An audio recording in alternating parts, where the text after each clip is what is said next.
Réflexion et partage vous présente. Fred, tu te rends compte?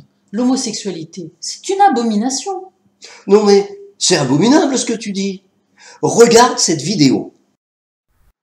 Tout ce que vous avez toujours voulu savoir sans oser le demander. L'homosexualité est-elle une abomination? Mon ami est homosexuel. On m'a dit que c'était une abomination. Moi aussi j'ai une amie homosexuelle. Elle a été victime de la haine. Dieu nous a fait à son image. Haïr est une abomination.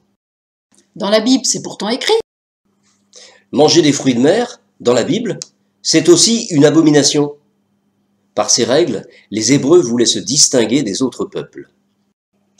Mais justement, l'homosexualité est bien une abomination. Le Lévitique ne condamne pas une orientation sexuelle, mais une pratique sexuelle qui se faisait dans le cadre d'une prostitution religieuse forcée qui asservissait des hommes et des femmes. Mais alors, pourquoi dans les églises chrétiennes, on continue de le dire? On a confondu les coutumes d'une époque ainsi qu'une condamnation de la prostitution sacrée avec une orientation sexuelle entre deux personnes qui s'aiment. Dans l'histoire biblique, le terme abomination a le sens de ce qui est contraire aux coutumes religieuses. On lit par exemple dans le livre de l'Exode, au chapitre 8, verset 22.